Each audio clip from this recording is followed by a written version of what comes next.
Australia టూర్‌లో భారత్ మరో సవాలుకు సిద్ధమవుతోంది. మెల్బోర్న్‌లో బాక్సింగ్ డే టెస్ట్ ఆడబోతోంది. నాలుగో టెస్ట్‌లో గెలవాలనే పట్టుదలతో రెండు జట్లు రెడీ అవుతున్నాయి. వ్యూహాల్లో మునిగి తేలుతున్నాయి. ప్రాక్టీస్‌లో చెమటోడ్చుతున్నాయి. అయితే ప్రాక్టీస్‌కు సంబంధించి ఒక వివాదం ఇప్పుడు తెరపైకొచ్చింది. భారత జట్టుకు ఆల్రెడీ ఉపయోగించిన పిచ్చులిచ్చినట్టుగా కథనాలు వస్తున్నాయి. ఆస్ట్రేలియా మాత్రం కొత్త పిచ్చులపై ప్రాక్టీస్ చేస్తోందని తెలుస్తోంది. దీనికి సంబంధించిన ఫోటోలు కూడా సోషల్ మీడియాలో వైరల్ అవుతున్నాయి. భారత్‌కు పాత పిచ్చులిచ్చి ఆస్ట్రేలియాకు కొత్త పిచ్చులు ఎలా ఇస్తారనే ప్రశ్నలు వినిపిస్తున్నాయి. ఇదెక్కడి న్యాయమంటూ టీమిండియా అభిమానులు ఫైర్ అవుతున్నారు. దీంతో ఈ ఎపిసోడ్ పై మెల్బోర్న్ క్రికెట్ గ్రౌండ్ వర్గాలు క్లారిటీ ఇచ్చాయి. టీమిండియా కాస్త ముందుగానే ప్రాక్టీస్ ను ఆరంభించిందని అన్నాయి. గత వారాంతరం నుంచే రోహిత్ సేన ప్రాక్టీస్ చేస్తోందని స్పష్టం చేశాయి. రూల్స్ ప్రకారం మ్యాచ్ కు 3 రోజుల ముందు కొత్త పిచ్ అందుబాటులోకి వస్తుందని చెప్పాయి. మ్యాచ్ సెంట్రిక్ పిచ్లు 3 రోజుల ముందు అవైలబుల్ గా ఉంటాయని ఎంసీజీ వర్గాలు వివరణిచ్చాయి. భారత జట్టు ప్రాక్టీస్ కు సంబంధించిన షెడ్యూల్ ముందుగానే వచ్చేసిందని అన్నాయి.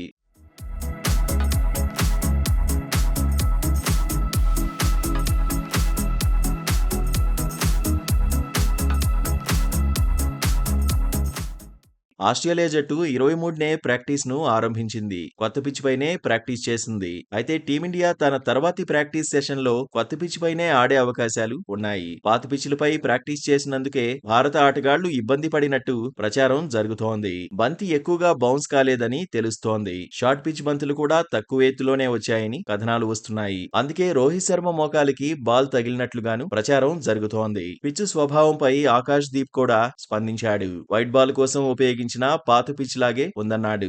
రెండు జట్లు మ్యాచ్ కు ముందు దొరికిన సమయాన్ని వినియోగించుకోవాలని పట్టుదలగా ఉన్నాయి. మ్యాచ్ లోనూ సరైన వ్యూహాలను అమలు చేయాలనుకుంటున్నాయి. సమిష్టిగా రాణించడంపైనే దృష్టి పెట్టాయి. ఆస్ట్రేలియా జట్టు కొత్త ఓపెనర్ ను బరిలోకి దింపబోతోంది. భారత జట్టు మాత్రం ఓపెనింగ్ కాంబినేషన్ ను మార్చే అవకాశాలు కనిపించడం లేదు. పేస్ బౌలింగ్ విభాగంలో మార్పులు ఉండొచ్చు. స్పిన్ ఆల్రౌండర్ గా జడేజా కొనసాగడం ఖాయమే.